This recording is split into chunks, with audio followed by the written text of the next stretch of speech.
Grüß euch, ich bin's wieder, der Peter vom Atelier Mörd und im heutigen Video zeige ich euch, wie man die Zargen, wenn sie von einer Säge runterkommen und aufgeschnitten worden sind, so vorbereitet und aushobelt, dass sie fertig sind, um sie zu biegen. Ja? Wie immer mehr davon nach dem Intro.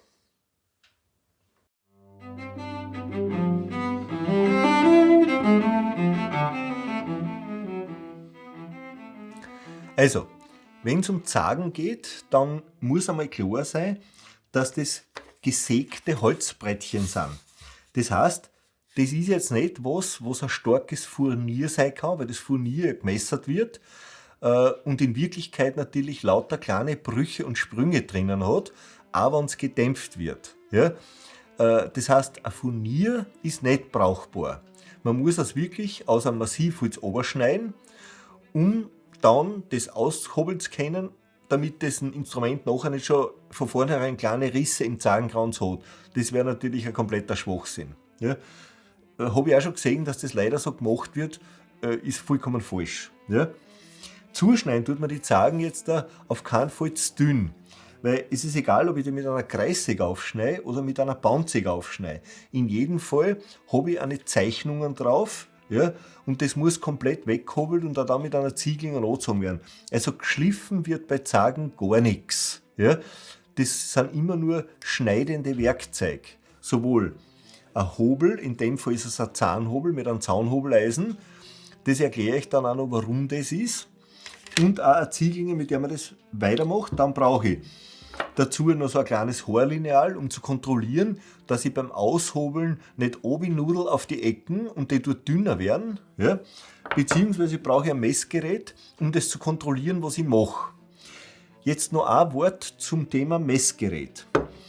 Es gibt in die Bücher immer wieder so eine Hinweise, wie stark sollen Zargen sein.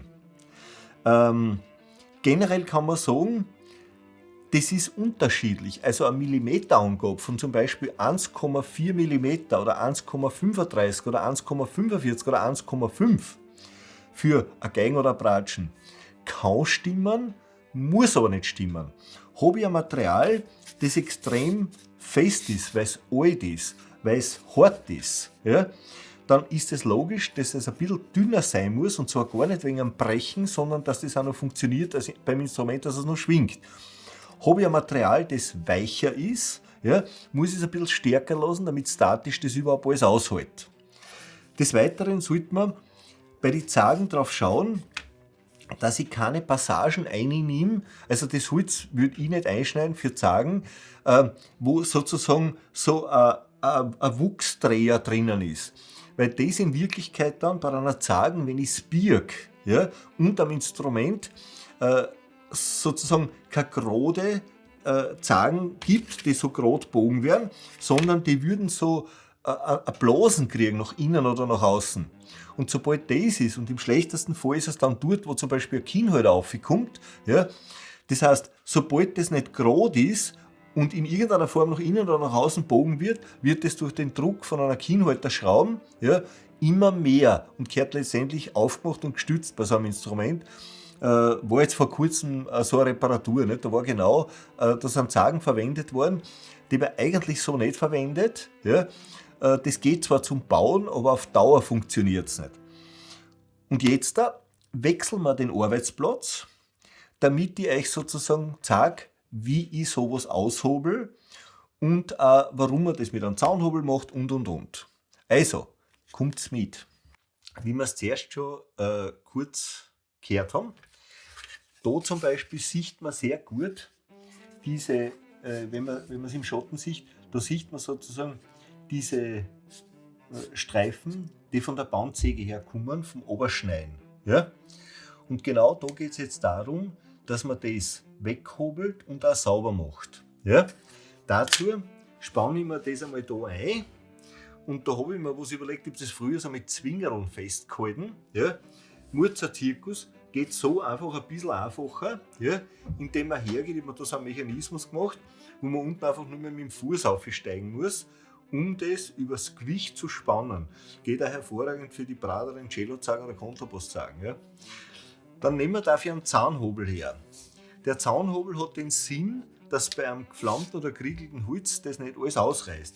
Und ich zeige euch einmal, wie man das anfängt. Das heißt, man geht her und hobelt das einmal mit dem Zaunhobel aus. Ja, so, dass sämtliche Riefen, die von der Säge, egal ob von einer Bandsäge oder von einer Kreissäge kommen, weg sind. Ja, also, das erste, und ich halte den Hobel leicht schräg, dadurch habe ich auch bei den Zehenfuhren des Schneiden im Prinzip einen ziehenden Schnitt. Ja. Dann spanne ich mir das um. Da muss ich jetzt ein bisschen blasen, damit der Kasper gleich große Freude haben. Nein, ich mag das eh. Auch von der anderen Seite.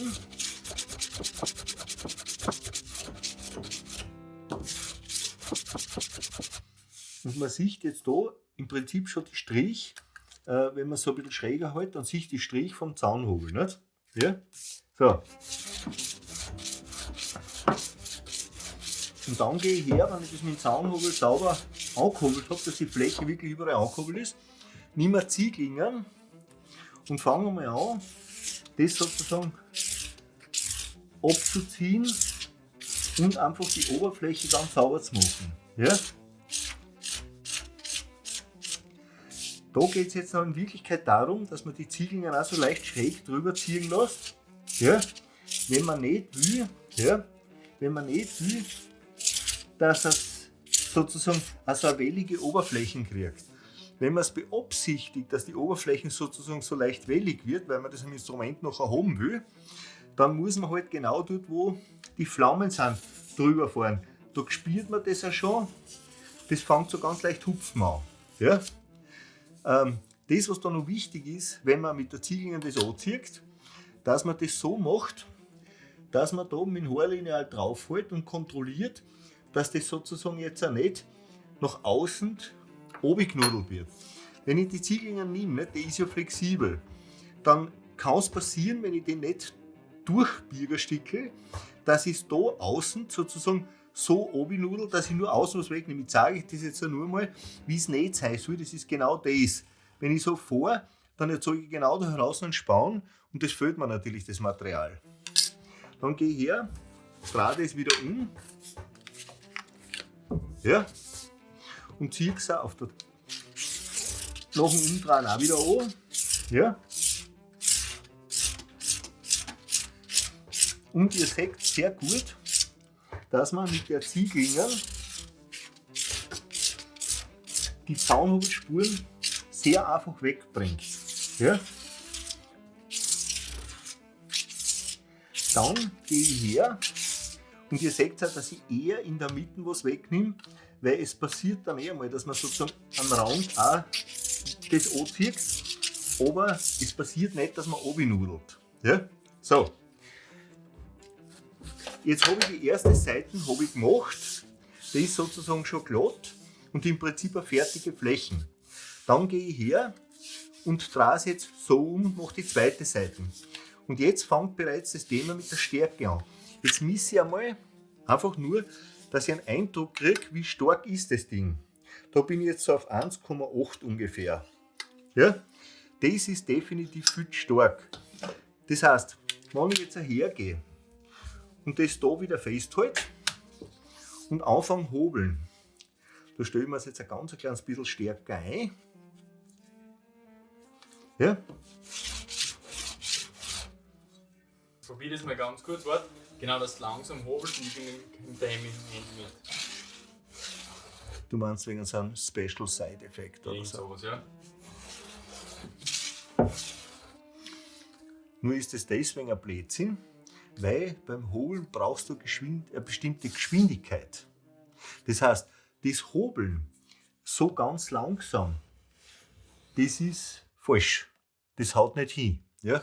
Man muss hergehen und man braucht eine bestimmte Geschwindigkeit, um das zu machen. So. Man spürt es dann, wenn man sozusagen ein bisschen stärker einstellt, ja, dass das natürlich ein bisschen schwerer zum Ziehen ist für einen Hobel. Oder dass der Hobel schwerer zum Schieben ist. Ja. geht natürlich dann schneller. Ja? So, wieder das ganz gleiche Spiel in Grün.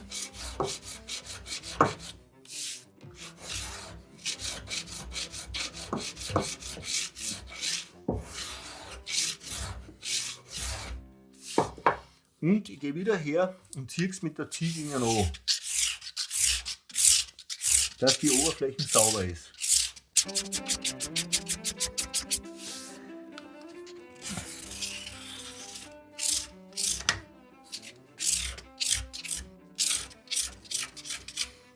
Und das da, vom Einspannen her, das sollte so schön rund sein, weil da steht ja das Baucherl dann zu. Und das ist einfach angenehmer, wenn es so kein Eck gibt. Du brauchst jetzt nichts sagen. Soll ich das Baucherl im Profil filmen? Mhm. Dann habe ich die. Ja, es ist ja anstrengend nur, wenn man während dem Filmen in meinen Bauch einzieht, damit man schlank umkommt. Ne? Ja, ich glaube, das macht das schwarze T-Shirt jedes Mal. Jetzt habe ich es verraten.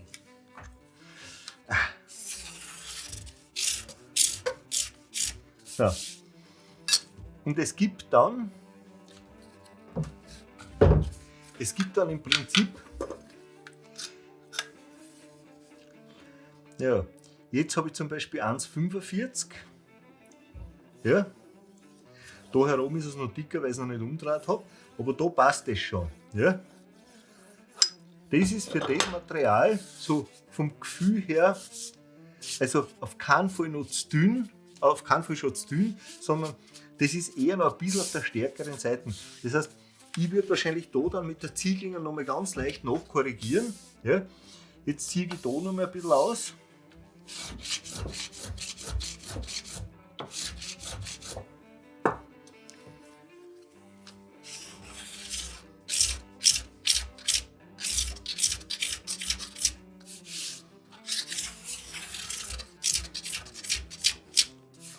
Und da seht ihr jetzt natürlich, ist es ein Vorteil, wenn das eine gewisse Länge hat, also so wie man normalerweise halt Bodenlängen überschneidet. Hier und da ist was auch ein bisschen kürzer, ja, weil es halt ein spezielles Material ist und da schaut man natürlich, dass man das möglichst die Garnituren beieinander hat. Ja. Wenn das jetzt auch so kurz wäre, wie zum Beispiel solche Stickel, nicht? Dann ist das schon viel schwieriger. Das geht zwar im Prinzip auch noch irgendwie, aber es ist natürlich nicht mehr so lustig, weil ich habe da schon relativ wenig Platz zum Hobeln. Das ist was, das geht dann eben zum Beispiel auf dieser Filet-Hobelmaschine besser. Dann kommt einmal mit und zeige ich euch das andere Spielchen. Ist lustig. Nehmen wir auch so eine Zange mit, die beiderseits nur diese Hobelspuren hat. Ja, auch nicht die Hobelspuren, die Sägespuren hat von der Bandsäge. Ja.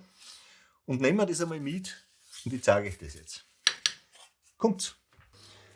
Und jetzt hobeln wir es mit der Maschine aus.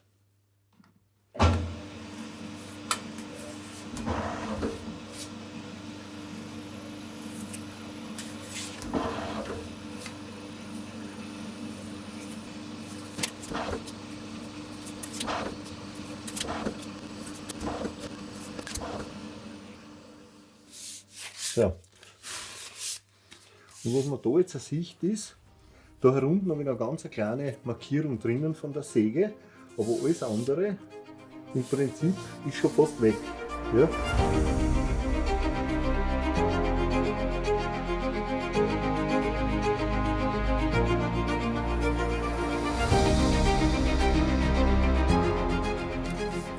Und da ist es jetzt auch so, dass wir nicht nur eine saubere Oberflächen haben, wo nichts ausgerissen ist, sondern man kann es jetzt auch ganz gut sozusagen spüren, ob die Stärken passen. Ja? Oben haben wir es gemessen, ja? Und herunten, also es ist auch noch ein Spur zu dick, würde ich dann auch noch ein kleines bisschen dünner machen, aber im Wesentlichen sind das die Arbeiten, um das vorzubereiten, dass man es nachher biegen kann und auf einen vorbereiteten Zagenkranz mit Eckenklötze, also auf ein Modell mit Eckenklötze einleimen kann, die Zagen. Okay? Das war's in Wirklichkeit fürs heutige Video. Jetzt habt ihr gesehen, wie man das sowohl mit der Hand aushobelt und mit der Ziegel dann fertig macht, dass die Oberfläche fertig ist, Beziehungsweise auch, wie man sie mit einer entsprechenden maschinellen Vorrichtung, sprich einer so einer Finierhobelmaschine, eben von der Firma Marunaka, wie man sie da helfen kann. Ja? Speziell, wenn es um Kontrabasszagen geht, wenn es um Cellozagen geht, ist natürlich so eine Finierhobelmaschine eine sehr hilfreiche Geschichte. Das, was man da beherrschen muss, um so eine Maschine wirklich effektiv einzusetzen, ist natürlich, ja, dass man das auch schärfen können muss und einstellen können muss. Wie gesagt, der Vorteil von so einer Marunaka-Maschine ist, ich kann auch ein kurzes Stück Zagen hobeln. Ja? Da tue ich mir, wenn ich es einspanne in meiner Vorrichtung oder auch mit Zwingern festspanne, natürlich viel schwerer, ja? Weil ich habe dann immer nur einen kurzen Bereich, den ich hobeln kann. Ja? Es geht dort ein bisschen leichter. Ja?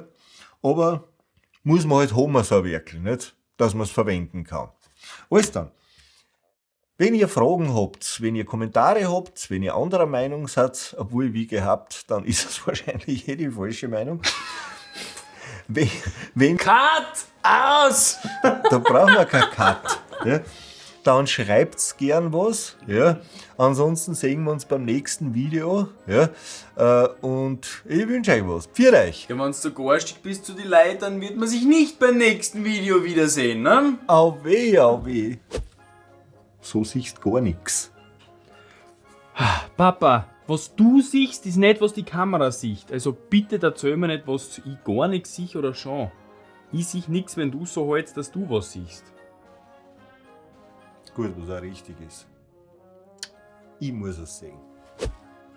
Der zittert umeinander wie so ein Freizeitalkoholiker. Jetzt beruhigt dich. Also, kommt's mit. Es muss schon gehen. Also, kommt's mit. Mei, das schaut da hinten. Das ist eine Katastrophe, Papa. Ja, dann film ein bisschen mehr tut du mich. Ja, wieder wahr. Viermal falsch abbogen ist halt noch immer nicht die richtige Richtung. So einfach ist es erklärt. Ja, wenn du immer gleich abbiegst, nicht. Vielleicht kommst du irgendwann einmal wieder zurück. Im Straßenverkehr, ja, da fährst du um einen Block. Aber im Leben ist das nicht so. Platz. Ja, ich weiß, Luna, du findest das nicht gut, aber wir.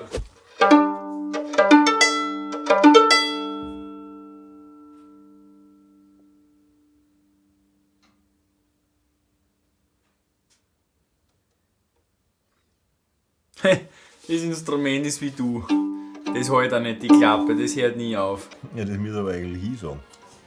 Das verstehe ich jetzt nicht. Das war war mir mir klar.